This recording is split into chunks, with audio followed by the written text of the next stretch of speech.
Now, everybody's working from home, or at least most of us, most of the time are working in environments that are not normal for us. And there's been obviously the running joke that our existence is a bit like the movie Groundhog Day. Yes. Now, of course, with that comes mental challenges associated with working in this new normal, and still needing to be kind and be productive, and but sometimes that's hard, and we do oftentimes get challenged with that. You personally, what tools do you use or techniques do you employ to maintain your emotional and mental resiliency? And what are your go-to things to help you when perhaps you're not feeling as strong as you would like? And this is based on the assumption that I am managing my so we talked a little bit earlier about that I like to be outdoors, and I think that really was something that pretty quickly became a go-to for me, to just disconnect.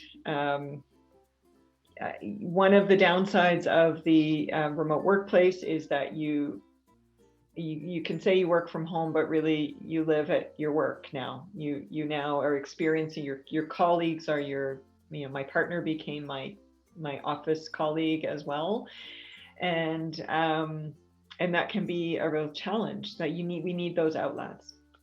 So I did revert to outside time.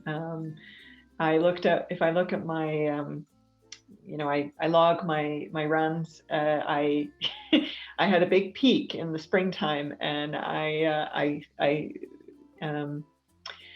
enthusiastically thanked the Metro Vancouver staff for keeping the parks open, giving us access to trails and fresh air.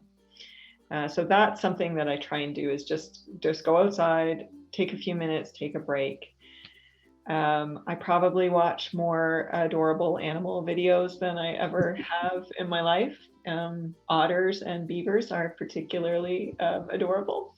But I think the key is, checking in with yourself, making sure that you're okay, being really honest with your partner about how you're feeling.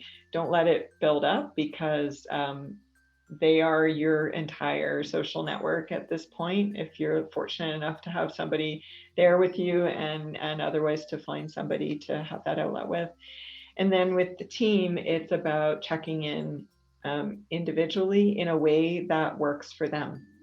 This video chatting doesn't work for everybody. We don't always want to be on screen and see ourselves all the time. And so sometimes a phone call is better.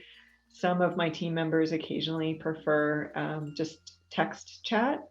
And so meeting the person where it works for them, making sure they're okay, making adjustments to accommodate space that they need, whether it's for exercise or time away to disconnect.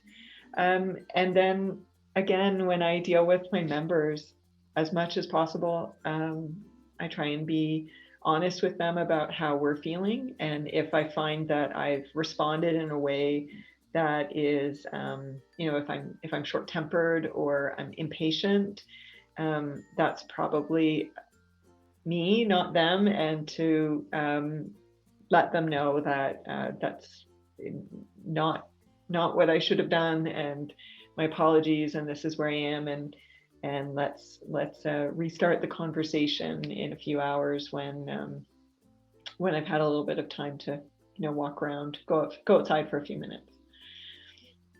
And I would think, and I know for myself, as a leader, it is oftentimes difficult to show and admit weakness, or maybe when you're not as strong or as good in a moment, or at times, and you wish you could be.